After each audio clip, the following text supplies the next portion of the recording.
প্রতীক বরাদ্দের খবর জানাতে সারা দেশ থেকে যুক্ত হচ্ছেন আমাদের সহকর্মীরা। শুরুতেই যাব ঢাকার রিটার্নিং অফিসারের কার্যালয়ে।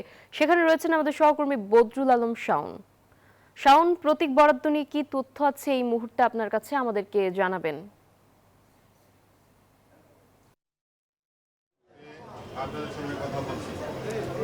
ধন্যবাদ। আপনি জানেন সকাল থেকেই ত্রয়োদশ জাতীয় সংসদ নির্বাচনকে কেন্দ্র করে ঢাকার যে 20টি আসন রয়েছে সেই 20টি আসনের প্রতীক বরাদ্দের কাজ চলছে। ঢাকায় মূলত 3টি অফিসে এই প্রতীক বরাদ্দের কাজ চলছে।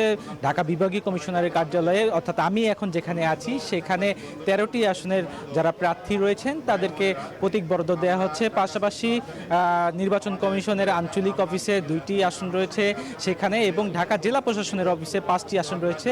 এই মোট 20টি আসনের প্রতীক বরাদ্দ চলবে আজকে সারাদিন। আমি ঢাকা বিভাগীয় কমিশনারের কার্যালয়ের যেখানে আছি সেখানে বেলা 3:30টা পর্যন্ত প্রতীক বরাদ্দের কাজ চলবে। এখন পর্যন্ত আমরা যেটি জানতে পেরেছি এখনও 3টি আসনের প্রতীক বরাদ্দের প্রক্রিয়া বাকি রয়েছে, অর্থাৎ 13টি আসনের মধ্যে 10টি শেষ হয়ে গেছে। কিছুক্ষণ আগেই ঢাকা 14 আসনের বিএনপির মনোনীত প্রার্থী সানজিদ ইসলাম তুলি তাকে প্রতীক বরাদ্দ দেওয়া হয়েছে। তিনি কিছুক্ষণ আগে এখানে যারা সাংবাদিক রয়েছেন তাদের সাথে কথা বলেছেন এবং নির্বাচনের সার্বিক পরিবেশ নিয়ে তিনি সন্তুষ্টি প্রকাশ করেছেন। পাশাপাশি তিনি আশা প্রকাশ করছেন বর্তমান নির্বাচন কমিশনের অধীনেই একটি সুষ্ঠু নির্বাচন সম্ভব।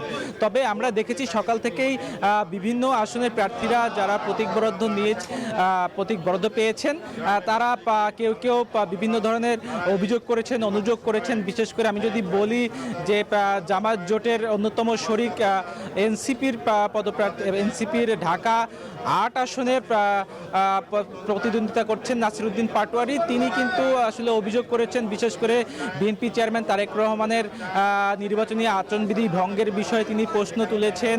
সেখানে নির্বাচনের রিটার্নিং কর্মকর্তার অর্থাৎ ঢাকা বিভাগীয় কমিশনার তাকে সাংবাদিকরা প্রশ্ন করেছিলেন। তিনি কিন্তু সেই বিষয়টি অস্বীকার করেছেন, কারণ তিনি বলছেন যে আনুষ্ঠানিকভাবে বিএনপি চেয়ারম্যান তারেক রহমানের বিষয়ে তার আচরণবিধি লঙ্ঘনের বিষয়ে লিখিতভাবে এখন পর্যন্ত কেউ কোনো অভিযোগ দেয়নি। পাশাপাশি তিনি আরেকটি বিষয় বলেছেন যে রাজনৈতিকভাবে অনেকেই অনেক ধরনের অভিযোগ করেন, সেই বিষয়টি আসলে সরাসরি নির্বাচন কমিশন নির্ধারণ করবে। যদি তাদের মনে হয় যে আচরণবিধি এখানে লঙ্ঘন হয়েছে সেক্ষেত্রে তাকে শোকজ করবেন অথবা তার বিরুদ্ধে আইনগত ব্যবস্থা নেবেন।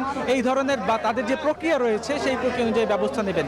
তো সেক্ষেত্রে তারেক রহমানের নির্বাচন আচরণবিধি লঙ্ঘনের বিষয়টি নিয়ে এখন পর্যন্ত কোনো ধরনের অভিযোগ করেনি বলে নির্বাচন কমিশনের রিটার্নিং কর্মকর্তার পক্ষ থেকে বলা হয়েছে। পাশাপাশি আমরা দেখেছি যে অন্যান্য এখানে যারা প্রার্থীরা আসছেন, যারা আগামী ত্রয়োদশ জাতীয় সংসদ নির্বাচনে প্রতিদ্বন্দ্বিতা করবেন, তারা কিন্তু বলছেন।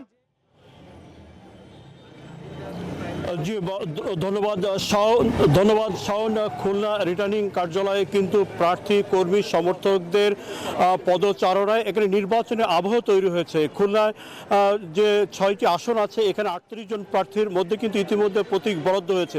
আমরা এসেছি এই মুহূর্তে খুলনা জেলা রিটার্নিং কার্যালয়ে। এখানে খুলনায় 1, 2, 4, 5, 6 এই 5টি আসনের প্রার্থীর মধ্যে প্রতীক বরাদ্দ দেওয়া হয়েছে এবং জেলা নির্বাচন কমিশনারের কার্যালয়ে বাকি যে খুলনা 3 আসনটি সেই আসনে প্রতীক বরাদ্দ দেওয়া হয়েছে।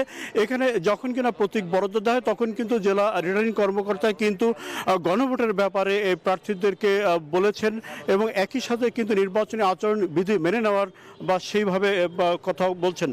এখানে যে একটি বৈচিত্র্য এসেছে সেটা হচ্ছে খুলনা 5 আসনে গোলাম পরোয়ার জামাতের প্রার্থী, তার বিপরীতে কিন্তু ইসলামী আন্দোলনের কোনো প্রার্থী নাই। আবার একই সাথে খুলনা 4 আসনে জামাতের কোনো প্রার্থী নাই। সেখানে 10 দলীয় জোটের হয়ে খেলাফত মজলিসের প্রার্থী প্রচারণায় রয়েছেন। প্রত্যেকটা আসনেই কিন্তু প্রার্থী রয়েছে বিএনপির এবং মূলত কিন্তু এখানে প্রতিদ্বন্দ্বী হবে জামাতের সাথে বিএনপির।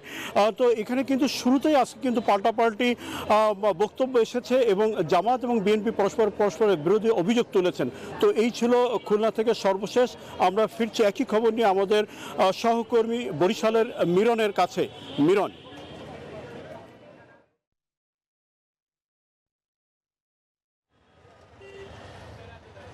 মাকসুদ, আপনি খুলনা থেকে জানাচ্ছিলেন প্রতীক বরাদ্দ হওয়ার পরে প্রার্থী এবং নানান খবর। আমি আছি বরিশালে কিন্তু আজকে জেলা রিটার্নিং কর্মকর্তার কার্যালয়ে অর্থাৎ জেলা প্রশাসকের কার্যালয়ে আজকে কিন্তু সকাল 10:30 থেকে মূলত প্রতীক বরাদ্দ শুরু হয়েছে।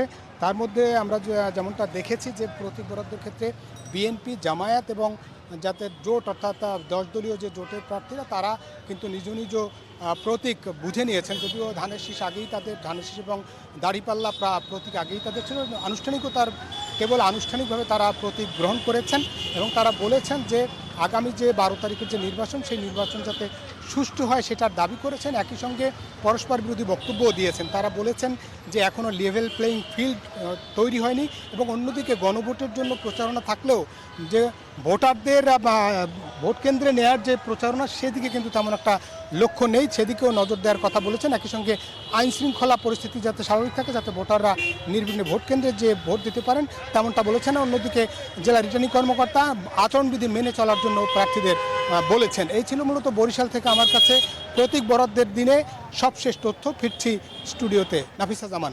মিরন, ধন্যবাদ আপনাকে।